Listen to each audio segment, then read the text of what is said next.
¿Qué tal, amigas, amigos? Me da mucho gusto saludarlos en este encuentro con el Doctor Paranormal. Y antes de otra cosa, quiero explicarles a ustedes quién es el Doctor Paranormal, aunque realmente no sé si pueda. Es un amigo, es un buen amigo y lo será de ustedes también. Es de presencia inopinada, es decir, nunca sabemos cuándo puede estar o cuándo no lo está, pero existe. Y es el que representa esa inquietud que tenemos todos nosotros por saber un poco más de lo que no sabemos, de lo que está alrededor de nosotros y no nos explicamos, de todos esos fenómenos insólitos, paranormales, misteriosos, mágicos, que oímos hablar, que pretendemos entender y del cual todavía estamos en una especie de nebulosa.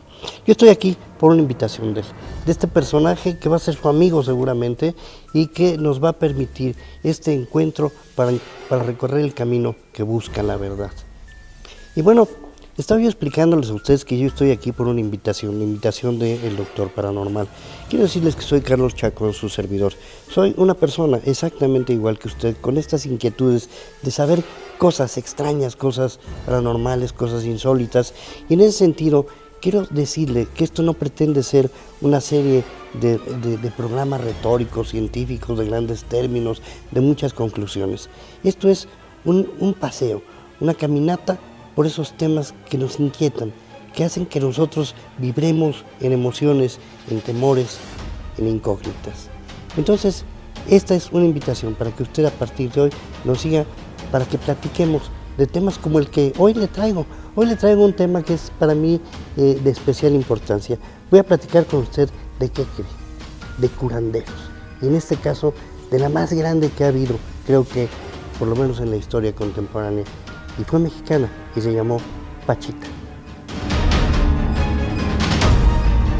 Pues sí, entrar a estos temas alucinantes de los curanderos nos lleva a un mundo impredecible, pero en el que hay cosas muy destacadas. Por ejemplo, Haití tuvo fama gracias a Arigó, pero al final resultó que se descubrió que era un gran fraude.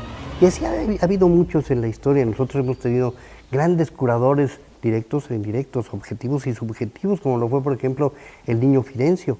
Pero, ¿quién no recuerda a Pachita? Pachita fue precisamente una amiga mía. Yo tuve la oportunidad de conocer a Pachita allá por los años 60, 70, por una casualidad. Yo en ese entonces estaba empezando en este camino que busca la verdad, introduciéndome en algo que tenía que ver con cursos de control mental del doctor José Silva, quien después tuve que agradecer un entrenamiento que me hizo favor de darme.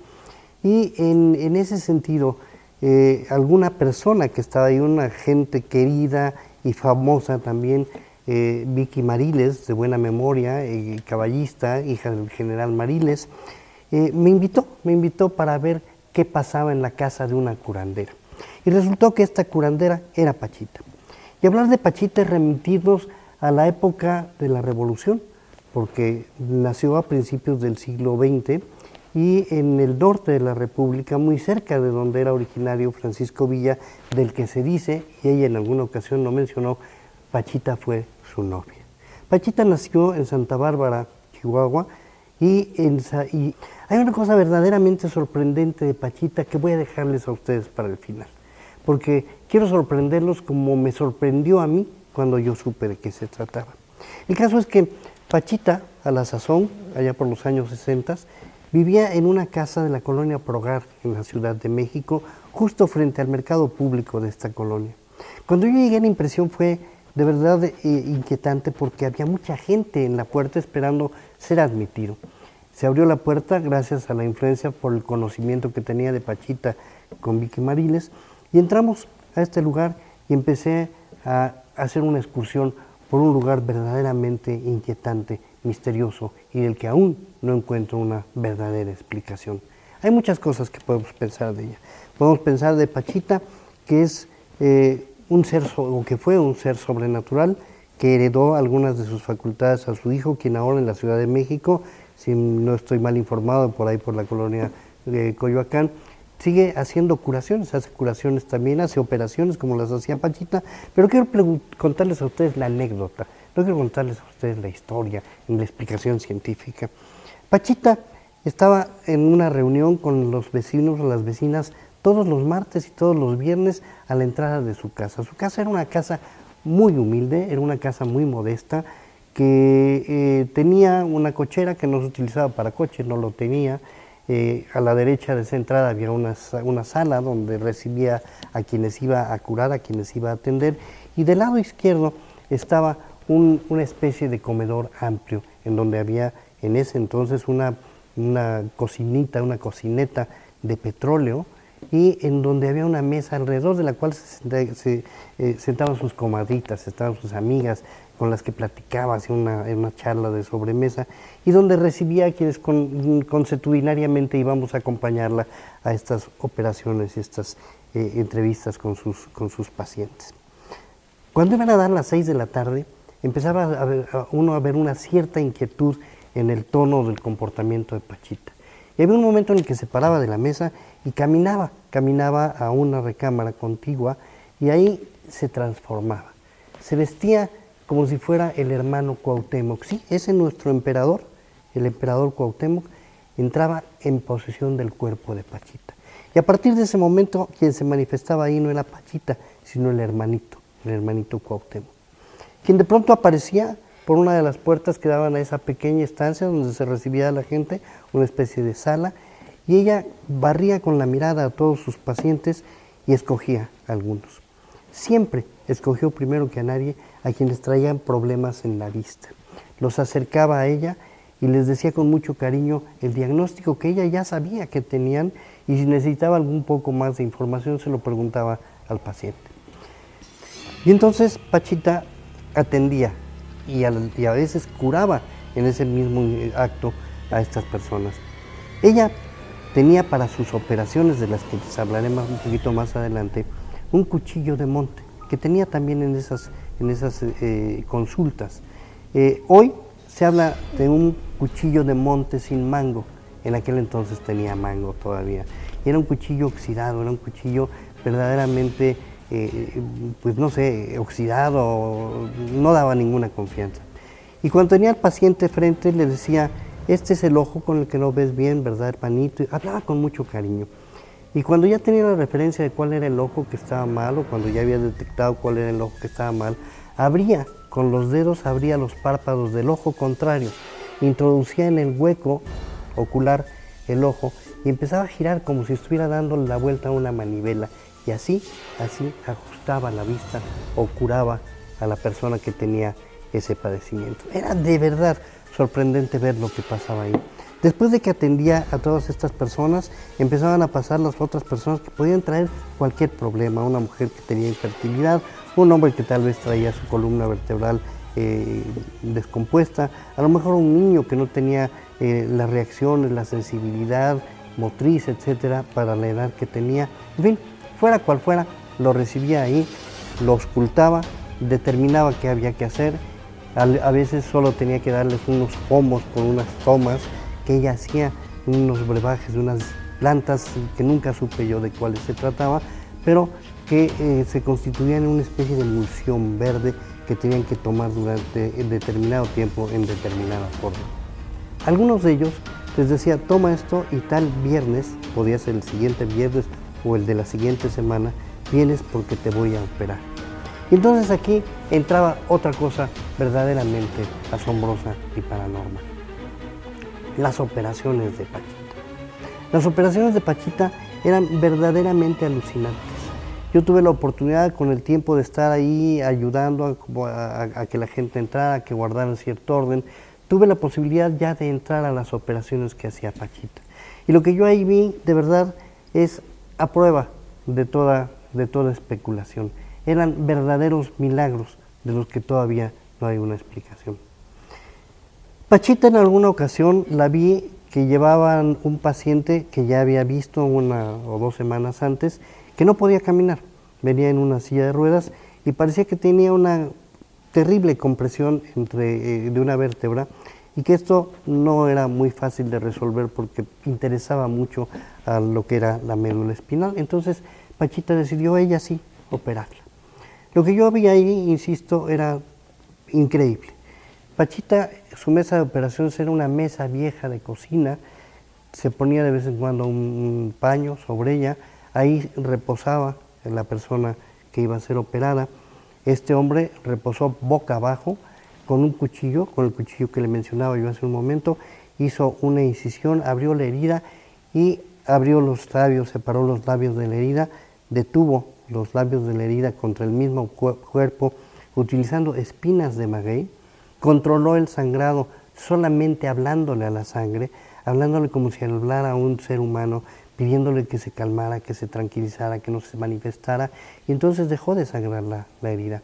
Después hizo una pequeña limpieza, había ahí un médico que le daba la mano, le asistía en esto de limpiar la sangre y cosas por el estilo, y entonces ella metió la mano, hizo un esfuerzo, no pudo, metió el cuchillo y con el cuchillo hizo palanca y sacó una vértebra de esa espalda. Dice uno, no es posible, debió haber trozado la médula espinal, esa persona estaría condenada a no volver a tener movimiento a partir de determinado lugar de su espalda hacia abajo, pero no, no fue así. Ella puso en una bandejita donde ponía siempre las cosas aquellas que extirpaba, la dejó ahí y levantó la mano. Y al levantar la mano dijo, vértebra. Cuando bajó la mano y abrióla, tenía ahí una vértebra reluciente. Es la única explicación que puedo darle. Tomó la vértebra, la colocó en lo que debió haber sido el hueco que dejó la vértebra anterior y con el mango, por eso recuerdo que entonces había mango en ese cuchillo, y con el mango empujó y acomodó la vértebra. Esto es insólito, esto es verdaderamente increíble. Esto no resiste, no habrá un científico que pueda darnos explicación. Acto seguido, se quitaron las espinas de maíz, se cerró la herida y se vendó. Ese hombre lo llevaron cargando a una habitación contigua donde era, digamos que la sala de recuperación, había 2 o 3 camas ahí que iban utilizando sucesivamente quienes iban siendo operados, y después de 2 horas, un poquito más tal vez de estar ahí, ese hombre salió caminando, con dificultad, pero caminando. Algunos meses después, 2 o 3 meses después, llegó como un hombre cualquiera, como un hombre común y corriente, sin ninguna alteración, caminando exclusivamente a darle las gracias a Pachita por lo que había hecho por él. Y quiero decirle a usted que Pachita no cobraba por estas operaciones. Sí, la gente bondadosa a veces le llevaba algún presente, alguna cosa, a lo mejor alguno de los animalitos que tenía por ahí ella en la casa había sido el regalo de alguno de estos pacientes, le llevaban cosas de comida, le llevaban cosas sin agradecimiento, pero ella nunca dijo, me debes tanto, o cobró de alguna manera. Pachita era verdaderamente inopinable. No sabemos qué artes tenía, pero tenía el poder de la curación sorprendente en sus manos. Sus manos eran verdaderamente milagrosas. Con un entrenamiento que tienen, que pueden tener muchas personas si acceden a determinado training, algunos podían visualizar qué era lo que estaba pasando ahí. En una oportunidad, Pachita nos ofreció a 2 personas, a otra persona y a mí, la posibilidad de ver qué era lo que estaba pasando porque no entendíamos qué pasaba. Entonces nos permitió que en una especie de trance nosotros viéramos una operación y lo que yo vi ahí fue alucinante. Yo vi que no eran las manos de Pachita las que estaban curando, sino eran muchas pequeñas manos que se movían a una velocidad impresionante y que hacían todo lo que tenía que ver con suturas, con cortes y con la aportación de las partes que se necesitaba recuperar. Y así de esta manera pude ver, por ejemplo, que el hijo de un amigo mío, que ahora debe ser un adulto hecho y derecho, llegó con 2 años de edad y llegó sin posibilidad de control ninguno. Tenía 2 años y estaba con su cabeza caída, no tenía control de esfínteres, no podía tomar o detener su biberón, los padres tenían que hacer todo por él y pues Pachita decidió curarlo. Y para curarlo primero les dio unas tomas para que se las dieran determinada cantidad de días y después lo trajo a operar. Y en la operación del niño fue una operación muy sencilla, porque ella hizo una bolita, una especie de bolita de hierbas, y le introdujo por el recto del niño, como si fuera un supositorio, pero un supositorio que sorprendentemente apareció bajo la piel. Vimos el volumen de esa bolita bajo la piel del niño y empezó a subirla, a subirla, a subirla, paralelo a la columna vertebral del niño. Cuando llegó a una determinada altura, poco más abajo de su cuello, empezó a disolverla, a disolverla, a disolverla, hablándole de te vas a curar, mi niño bonito, esto va a ser el fin de tu sufrimiento y cosas por el estilo. Cuando estuvo disuelta la bolita esta de vegetales, se llevaron al niño, estuvo también un par de horas en reposo, como lo estaban todos quienes se operaban, y cuando yo vi salir a los padres, que eran amigos míos, los vi felices, no creían lo que estaban viendo, porque el niño llevaba entre sus manos detenido su biberón. Y como con muchas otras cosas que le puedo yo contar a usted, discurrían ahí en la casa de Pachita. Eran cosas que de verdad, si yo le cuento las que yo vi, más las miles que se hicieron, de las que no fui testigo, usted acabaría pensando o que Pachita era milagrosa o que yo soy un mentiroso. Pero ahí hay testimonios, hay libros editados con la historia de Pachita, un científico mexicano, un investigador mexicano, Greenberg, escribió un par de libros acerca de ellos. Uno se llama El Hermanito, otro se llama Los Motivos del Ser, y en esos se narran todas estas cuestiones que han sido estudiadas y que no se ha podido descubrir nunca, jamás, que hubiera habido ahí un engaño o un fraude. Pero ¿sabe usted qué es lo más sorprendente de Pachita? No eran todas estas operaciones que hacía, que insisto, verdaderamente milagrosas todas ellas. Lo más importante o lo más sorprendente de Pachita, y de esto yo me enteré mucho tiempo después de haberla conocido, o de haberla empezado a conocer, era que Pachita era ciega. Y como este y como muchos otros misterios vamos a estar encontrándonos cada semana, cada vez que tengamos esta posibilidad de llegar hasta donde usted está, cada vez que tenga usted la posibilidad de vernos y de recomendarnos para que podamos seguir introduciéndonos en este campo misterioso de las cosas del es aquí, pero no está.